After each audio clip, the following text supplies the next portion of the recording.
नमस्कार दोस्तों, उत्तम कोचिंग परिवार में आपका स्वागत है। हम क्या पढ़ रहे हैं? हम प्राचीन इतिहास देख रहे हैं। प्राचीन इतिहास में हम क्या देख रहे हैं? सिंधु घाटी सभ्यता देख रहे हैं। सिंधु घाटी सभ्यता में हम लोग सिंधु घाटी सभ्यता की उत्पत्ति और विकास के बारे में देख चुके हैं कि सिंधु घाटी सभ्यता की उत्पत्ति कैसे हुई थी और उसमें कौन कौन से नगर पाए जाते हैं। तो आज हम लोग क्या देखेंगे? आज हम लोग देखेंगे कि सिंधु घाटी सभ्यता के जो महत्वपूर्ण नगर थे उनकी खोज किस वर्ष हुई, वो किस नदी के किनारे है, उनकी खोज कौन किए थे और उनका वर्तमान में क्षेत्र क्या है, हम लोग देखते हैं। तो चलिए शुरू करते हैं। हम लोग सबसे पहले क्या देखते हैं? सबसे पहले क्या देखते हैं? हड़प्पा। हड़प्पा की खोज किसने की थी? हड़प्पा की खोज राय बहादुर दयाराम साहनी ने की थी। किसने की थी? राय बहादुर दयाराम साहनी ने की थी। कब की थी? तो 1921 ईस्वी में हड़प्पा की खोज हुई थी। हड़प्पा किस नदी के किनारे स्थित है? तो हड़प्पा रावी नदी के किनारे स्थित है। कहाँ है? रावी नदी के किनारे स्थित है। वर्तमान में हड़प्पा को अगर हम लोग देखें कि वर्तमान में हड़प्पा किस क्षेत्र में स्थित है, तो हम लोग क्या बोल सकते हैं? हड़प्पा पाकिस्तान के पंजाब प्रांत के मोंटगोमरी जिला में। कहाँ है?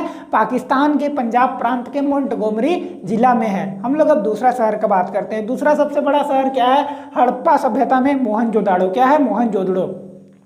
मोहनजोदड़ो की खोज किसने की थी? मोहनजोदड़ो की खोज की थी राखाल दास बनर्जी ने। किसने की थी? राखाल दास बनर्जी ने। मोहनजोदड़ो की खोज कब की थी? मोहनजोदड़ो की खोज 1922 ईस्वी में की थी। कब की थी? 1922 ईस्वी में की थी। मोहनजोदड़ो किस नदी के किनारे है? तो मोहनजोदड़ो सिंधु नदी के किनारे है। अभी वर्तमान में मोहनजोदड़ो की स्थिति देखें तो कहाँ है मोहनजोदड़ो? मोहनजोदड़ो पाकिस्तान के सिंध प्रांत के लरकाना जिले में। कहाँ है? पाकिस्तान के सिंध प्रांत के लरकाना जिले में है मोहनजोदड़ो। अगला हम लोग शहर देखते हैं। अगला शहर क्या है? सूतकागेंडोर। क्या है? सूतकागेंडोर। सूतकागेंडोर को क्या बोला जाता है? सूतकागेंडोर को सिंधु घाटी सभ्यता का एक बंदरगाह भी बोला जाता है और साथ ही साथ क्या बोला जाता है कि सूतकागेंडोर जो सिंधु घाटी सभ्यता है वो सभ्यता का क्या है? सबसे पश्चिमी हिस्सा में पाया जाता है, जो कि बलूचिस्तान प्रांत में पाया जाता है। तो चलिए हम लोग देखते हैं सूतकागेंडोर। सूतकागेंडोर की खोज किसने की थी? आरएल स्टाइन ने। किसने की थी? आरएल स्टाइन ने की थी।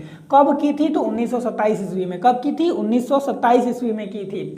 सूतकागेंडोर किस नदी के किनारे स्थित है? दासक नदी के किनारे। किस नदी के किनारे? दासक नदी के किनारे स्थित है। वर्तमान में उसका क्षेत्र क्या है? वर्तमान में उसका क्षेत्र है बलूचिस्तान। पाकिस्तान का बलूचिस्तान प्रांत है। आगे हम लोग देखते हैं चौथा कौन है? चाहुंडड़ो। चाहुंडड़ो में मनके बनाने का कारखाना भी मिला था। वहां पे लोग मनके भी बनाते थे। हम लोग क्या देखते हैं? चाहुंडड़ो की खोज किसने की थी? गोपाल मजूमदार ने। किसने की थी? गोपाल मजूमदार ने। कब की थी? तो 1931 ईस्वी में। चाहुंडड़ो किस नदी के किनारे है? तो चाहुंडड़ो भी सिंधु नदी के किनारे है। वर्तमान में क्षेत्र देखें तो कहाँ है? पाकिस्तान के सिंध प्रांत में। कहाँ है? पाकिस्तान के सिंध प्रांत में है। अगला शहर हम लोग देखते हैं कालीबंगा। कालीबंगा की खोज किसने की थी? बी के थापर ने। और कालीबंगा का एक महत्वपूर्ण चीज यह है कि कालीबंगा में जुते हुए खेत का साक्ष्य मिला था। क्या मिला था? जुते हुए खेत का साक्ष्य या प्रमाण मिला था कालीबंगा में। कालीबंगा की खोज किसने की थी? तो बी के थापर ने की थी। कब की थी? 1953 ईस्वी में की थी। कालीबंगन किस नदी के किनारे स्थित है? तो कालीबंगन घग्गर नदी के किनारे स्थित है। कहाँ है? घग्गर नदी के किनारे स्थित है। वर्तमान में ये कौन सा जिला में है? तो वर्तमान में राजस्थान के हनुमानगढ़ जिला में है। कहाँ है? राजस्थान के हनुमानगढ़ जिला में है। अब हम लोग अगला देखते हैं। अगला क्या है? कोट दीजी। क्या है? कोट दीजी। कोट दीजी की खोज किसने की थी? कोट दीजी की खोज फजल अहमद ने की थी। किसने की थी? फजल अहमद ने की थी।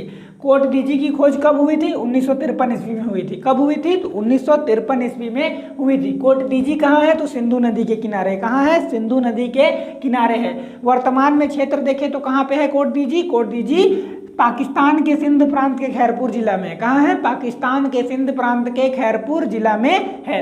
अगला हम लोग देखते हैं रंगपुर। रंगपुर की खोज किसने की थी? रंगनाथ राव ने। किसने की थी? रंगनाथ राव ने की थी। रंगपुर की खोज कब हुई थी? 1953 से 54 ईस्वी में। कब? 1953 से 1954 ईस्वी में। रंगपुर किस नदी के किनारे स्थित है? तो रंगपुर मांदर नदी के किनारे स्थित है। वर्तमान में क्षेत्र की बात करें तो गुजरात के काठियावाड़ में है। गुजरात के काठियावाड़ जिले में रंगपुर स्थित है। अगला शहर हम लोग बात करते हैं लोथल। लोथल को क्या बोला जाता है कि ये सिंधु घाटी सभ्यता का एक महत्वपूर्ण बंदरगाह भी था। यहीं से लोग मेसोपोटामिया की सभ्यता के साथ क्या करते थे, व्यापार किया करते थे। लोथल की खोज किसने की थी, तो लोथल की खोज भी रंगनाथ राव ने की थी। किसने की थी, रंगनाथ राव ने की थी। कब की थी, 1957 से 1958 ईस्वी में लोथल की खोज हुई थी। लोथल किस नदी के किनारे स्थित है, तो लोथल भोगवा नदी के किनारे स्थित है। वर्तमान में क्षेत्र की बात करें तो गुजरात के अहमदाबाद जिले में स्थित है। अगला शहर का बात करते हैं हम लोग। अगला शहर क्या है, रोपड़।